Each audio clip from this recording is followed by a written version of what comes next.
Praise the Lord. இந்த காலவேளையிலும் மறுபடியும் உங்களை சந்திப்பதில் மிக்க மகிழ்ச்சி அடைகிறேன். இந்த நாளிலும் நான் ஒரு வேத வசனத்தை தியானிப்போம். நீதிமொழிகள் 24 அதிகாரம் 10வது வசனம். நீதிமொழிகள் 24:10. ஆபத்து காலத்தில் நீ சோர்ந்து போவாயானால் உன் பலன் குறுகினது. சாலமன் சொல்கிறாரு, ஆபத்து காலத்தில் சோர்ந்து போவாயானால் உன் பலன் குறுகினது என்பதாக. பாருங்க, சில கடினமான வேலைகளை ஒரே ஆளாக நின்று செய்வார்கள்.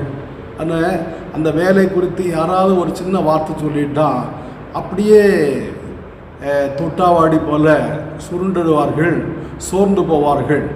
உதாரணமாக ஒரு ஒரு இடத்த கொஞ்சம் கொஞ்சமாக சிறுக காசு சேமித்து ஒரு வீட்டு மனை இடத்தை வாங்குகிறார்கள். கஷ்டப்பட்டு வாங்கினாங்க. பல வருடங்களாக சிறுக சேமித்து ஒரு இடத்தை வாங்குகிறார்கள். அந்த இடத்த வாங்கிட்டாங்க, நல்ல இடம்தான். ஆனால் அதை பார்த்த யாரோ, நீ வாங்கினது அங்கே போய் வாங்கிட்டியே, இந்த இடத்த வாங்கினது நல்லா இருக்குமே அப்படி யாராவது ஒரு ஆள் சொன்னால் அந்த வார்த்தையை கேட்டு இவர்கள் சோர்ந்து போவார்கள்.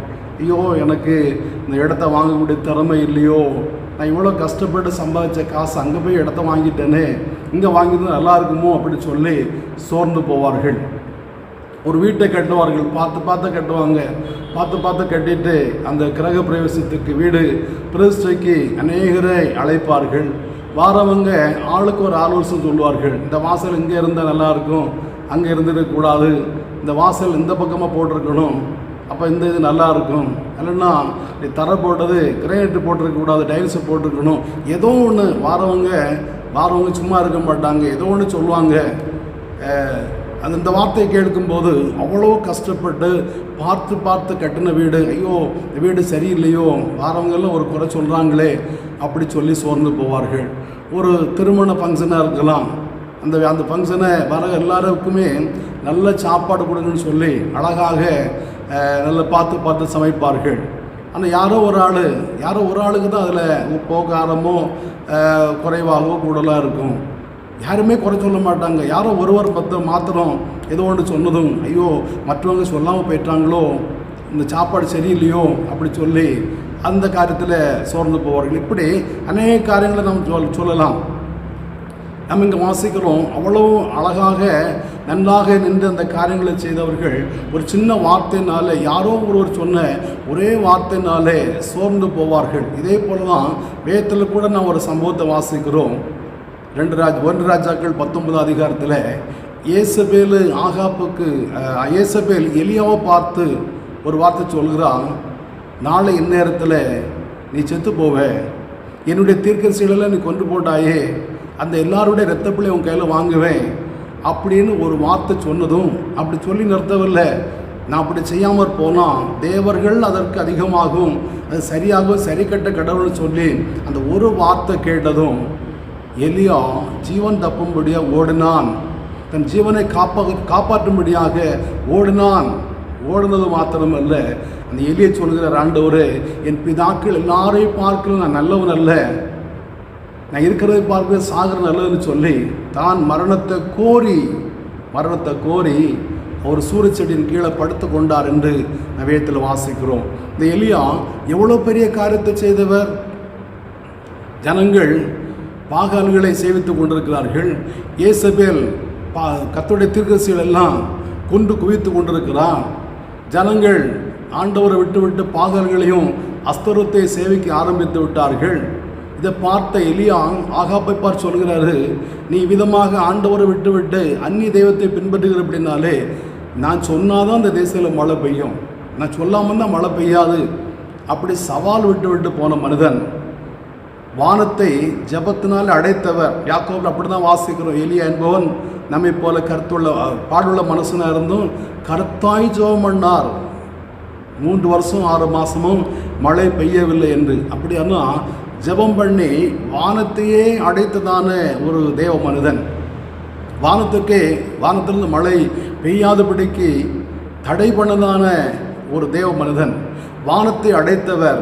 அதுக்கப்புறம் 18 அதிகாரத்தில் வாசிக்கும் போது ஜனங்களை பார்த்து யாகாப்பு எலியாவை தேடி வந்து சொல்கிறார், இஸ்ரவேலை கலங்க பண்ண நீ அல்லவா, உன்னால தான் இவ்வளோ பெரிய பஞ்சம், உன்னால தான் இவ்வளவு நாள் மழை பெய்யவில்லை, உன்னால தான் பஞ்சத்தினாலே ஜனங்கள் அழிந்து கொண்டிருக்கிறார்கள். எலியா சொல்கிறாரு, நீங்கள் 2 நினைவுகளால் குந்தி நடக்கிறீர்கள். கர்த்த தெய்வமான கர்த்தரை பின்பற்றுங்கள், பாகால் தெய்வமான பாகாலை பின்பற்றுங்கள். நீங்கள் ஆண்டவரை விட்டு பாகாலை சேவிக்கிறபடினால்தான் இவ்வளோ பஞ்சம். ஒன்று செய்யுங்க, 2 காளை கொண்டு வாருங்க, ஒன்றை நான் பலியிடுகிறேன், ஒன்றை உன்னுடைய தீர்க்கதரிசிகள் பலியிடட்டும். நான் கர்த்தரை நோக்கி கூப்பிடுவேன், அவர்கள் பாகால் நோக்கி கூப்பிடட்டும். பாகால் அவளுக்கு அந்த அக்கினி இறக்குமானா, பாகால் தெய்வம் நான் ஜெபம் பண்ணும்போது கர்த்தர் வானத்திலிருந்து அக்கினி இறக்குவாரானா கர்த்தரே தெய்வம் என்று சொல்லி சேலஞ்ச் பண்ணி பலி செலுத்த ஆரம்பித்தார்கள். அவர்கள் பாகாலுடைய தீர்க்கதரிசிகள் 450 பேரும் காலை முதல் சாயங்காலம் வரைக்கும் அந்தி பலி செலுத்துகிற நேரம் வரைக்கும் சன்னதம் ஓதினார்கள். ஒன்றுமே நடக்கவில்லை, ஒரு சத்தமும் கேட்கப்படவில்லை. பாகால் பதில் கொடுக்கவே இல்லை. ஆனால் எலியா அந்தி பலி செலுத்துகிற நேரத்தில் பலிபடத்தை செப்பனிட்டு அந்த கொடுக்கப்பட்டதான காளையை சந்தா துண்டித்து பலிபடத்தின் மேலே வைத்தார். பலிபடத்தை செப்பனிட்டார். அந்த பலிபடத்துக்கு இஸ்ரவேல் என்று பெயரிட்டார். அந்த பலிபடத்தின் மேலே விறகு அடுக்கினார். காளையை சந்தா துண்டித்து வைத்தார். அதுக்கு மேலே 12 குடம் தண்ணீர் ஊற்ற சொன்னார். பலிபடத்தை சுற்றி தண்ணி ஓடினது. ஒரு சின்ன ஜெபம்தான் பண்ணார், ஆண்டவரே நீர் தேவன் என்று ஜனங்கள் அறியும்படிக்கு என்னை கேட்டறலும் என்று சொல்லி ஒரு சின்ன ஜெபம் பண்ணதும் வானத்திலிருந்து அக்கினி இறங்கி அந்த பலியை பட்சித்தது. பாருங்க, ஜெபம் பண்ணி வானத்தை அடைத்தவர், ஜெபம் பண்ணி வானத்திலிருந்து அக்கினி இறக்கினவர். இன்னும் கொஞ்சம் பிந்தி பார்த்தா ஜெபம் பண்ணி வானத்தை திறந்து மழையை பெய்ய பண்ணுறதான அந்த மனிதன் இவ்வளவு பராக்கிரமான காரியங்களை செய்தான அந்த எலியாவுடைய காதில் ஒரு சின்ன சத்தம் கேட்டது. ஒரு பெண்மணி சொல்லுகிறான், நாளை இந்த இடத்துல எலியாவுடைய தலை அவனோட தோளுக்கு மேலே இருக்காது. அப்படி இருக்குமானா தேவர்கள் அதுக்கு சரியாகவும் அதுக்கு அதிகமாகவும் எனக்கு சரி கட்ட கடவுள் அந்த சொல்ல வார்த்தையை கேட்ட உடனே எலியா ஜீவன் தப்ப ஓடனா. பாருங்க, இவ்வளவு பராக்கிரமான காரியங்களை செய்தவர். அக்கினி இறக்குறது மாத்திரமல்ல, ஜனங்களெல்லாம் கர்த்தரே தெய்வம் என்று ஆர்ப்பரித்த உடனே 450 தீர்க்கதரிசிகளையும் ஒரே கையினால் கொன்று போட்டவர். 450 பேரை கொண்டவர் இந்த இயேசுவருடைய வார்த்தையை கேட்டு சோர்ந்து போனார் என்று வேதத்தில் வாசிக்கிறோம். பாருங்க, இதே எலியா தான் 2 ராஜாக்கள் 1 அதிகாரத்தில் 50 பேரும் ஒரு தலைவனும் 50 பேரும் வருகிறார்கள். தேவனுடைய மனுஷனே, ராஜா ஒன்று வர சொல்கிற, சீக்கிரமாவா வா அப்படின்னு. இந்த வார்த்தை அவர்கள் சொன்ன உடனே எலியை சொல்கிறான், கர்த்தருடைய மனிதன் ஆனால் தேவனுடைய மனிதன் ஆனால் வானத்தில் அக்கினி இறங்கி உன்னையும் உன் 50 சேவரையும் சுட்டரிப்பதாக என்று சொல்லி அவ்விதமாக சொன்ன உடனே வானத்திலிருந்து அக்கினி இறங்கி அந்த தலைவனையும் அவனோட அவனோடு வந்ததான 50 பேர் அக்கினி படிச்சிருந்தது. 2வது ஒரு தலைவன் வந்து அவனை அப்படி தான் சொன்னான். அவனை பார்த்தும் எலியை சொன்னார், நான் தேவனுடைய மனிதன் ஆனா வானத்தில் அக்கினி இறங்கி உன்னையும் 50 பேரையும் எரிக்க கடவுள்னு சொல்லி உடனே அக்கினி இறங்குறது. பாருங்க, ஜெபம் பண்ணி வானத்தில் அக்கினி இறக்கி பலியை பட்சிக்க வைத்தவர், ஜெபம் பண்ணி வானத்திலிருந்து அக்கினி இறங்கு பண்ணி எலியாவை பிடிக்க வந்ததான அந்த மனிதர்களை சுட்டரித்தவர் ஒரு இயேசபேலுடைய வார்த்தையை கேட்டு சோர்ந்து போனார். 450 தீர்க்கதரிசிகளை ஒரே கையினால் கொண்டு போட்டவர் ஒரு பெண்மணியுடைய வார்த்தையை கேட்டு சோர்ந்து போனார். சோர்ந்து போய் அவர் மரணத்தை கோரி சாவை கோரி அவர் சூரச்செடியின் கீழே படுத்திருந்தார் என்று வேதத்தில் வாசிக்கிறோம். என்னை கேட்கிற அருமையான தேவனுடைய பிள்ளைகளே, உங்கள் வாழ்க்கையில் கூட எவ்வளோ பராக்கிரமான காரியங்களை செய்துட்டீங்க. ஆனால் யாரோ ஒருவர் சொன்ன ஒரு வார்த்தைக்காக, யாரோ ஒருவர் சொன்ன ஒரே ஒரு காரியத்துக்காக நீங்கள் சோர்ந்து போய் முடங்கி படுப்பது நியாயமா? சோர்ந்து போய் அறை வீட்டுக்குள்ளே அடங்கி இருப்பது நியாயமா? சோர்ந்து போய் நீங்கள் செய்ய வேண்டிய வேலைகளை செய்யாமல் அப்படி அடங்கி இருப்பது நியாயமா? சோர்ந்து போகிறவனுக்கு பலன் கொடுக்கிற தேவன் என்று ஏசாயா 40 வாசிக்கிறோம். சத்துவம் இல்லாதவனு சத்துவத்தை பெருக பண்ணுகிற என்று வேதத்தில் வாசிக்கிறோம்.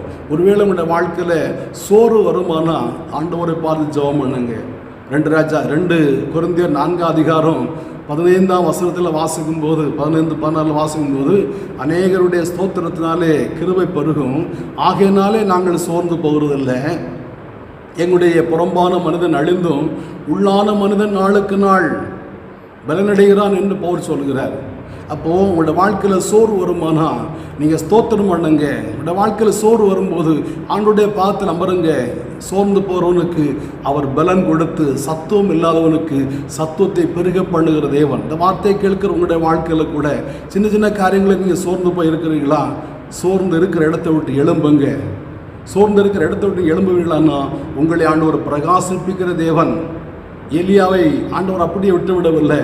சோர்ந்து போகிற அவனுக்கு சூடான அப்பத்தையும் பாத்திர தண்ணீரையும் 2 முறை கொடுத்துட்டு கேட்குறார், எலியாவே உனக்கு என்ன காரியம்?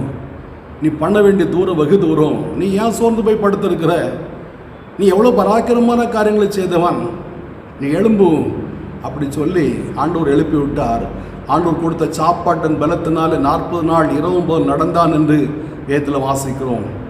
சோர்ந்து போகிற உங்களுக்கு கூட ஆண்டவர் வார்த்தை தந்து அப்பத்தை தந்து உங்களை புதுபலன் அடைய பண்ண அவர் வல்லவராய் காணப்படுகிறார். அவருடைய சமூகத்தில் ஜெபிப்போமா? ஆண்டவரை விட்டு விடாதுங்க. ஆண்டவரை ஸ்தோத்தரிப்பதை விட்டு விடாதுங்க. ஆண்டவர் சமூகத்தில் ஜெபிப்பதை விட்டு விடாதுங்க. யாரோ ஒரு சொன்ன வார்த்தையை கேட்டு நீங்கள் ஆண்டவரை விட அவர்கள் பெரியவர்களா? நீ சேவிக்கிற தெய்வத்தை விட அவர்கள் பெரியவர்களா? அவர்கள் ஒரு அற்ப தூசி. அவர்களை விட்டு ஆண்டோடைய திருமுகத்தை நோக்கி பாருங்க. ஆண்டோடு சமூகம் ஜெபிப்போமா? நல்ல பிதாவே, நன்றியோடு துதிக்கிறோம். இந்த கால வேளையிலும் உங்களுடைய திருமுகத்தை நோக்கி பார்க்கிறோம். இயேசுப்பா மக்கு ஆபத்து காலத்திலே சோர்ந்து போவாயானால் உன் பலன் குறுகினது என்று வேதத்தில் வாசிக்கிறோம். பெரிய பராக்கிரமான காரியங்களை செய்த எலியா சோர்ந்து போன போது அவர் சாவை கோரி அவர் சூரியச்செடியின் கீழே படுத்திருந்தார் என்று வாசிக்கிறோம். ஆண்டவர் மரணத்தை கோரி சாக வேண்டும் என்று விரும்புகிறதான அந்த எலியாவை தட்டி எழுப்பி அவனுக்கு அப்பத்தையும் தண்ணீரையும் கொடுத்து வார்த்தையினால் அவனை தேற்றி தைரியப்படுத்தினீரே. அந்த சாப்பாட்டின் பலத்தினாலே 40 நாள் நடந்தான் என்று வேதத்தில் வாசிக்கிறோம். தேவ பர்வதம் வரைக்கும் வந்தான் என்று சொல்லப்பட்டுகிறப்பா. ஆண்டவர் இந்த வார்த்தையை கேட்ட அருமையான உங்களுடைய பிள்ளைகள் சோர்ந்து போய் இருப்பார்களானா அவர்களை ஆண்டவர் தட்டி எழுப்பி உற்சாகப்படுத்தணும் என்று ஜெபிக்கிறோம். உங்களுடைய வார்த்தையை கொடுத்து அவர்களை திடப்படுத்தணும் என்று ஜெபிக்கிறோம். பலனை கொடுத்து சத்துவத்தை பெருக பண்ணி உங்களுடைய பிள்ளைகளை ஆஸ்வதிப்பீராக. அப்பாவுடைய கரங்களை அர்ப்பணிக்கிறோம். இயேசுவின் பிதாவே, ஆமேன். ஆமேன். ஆண்டவர் உம்மை ஆசீர்வதிப்பார்.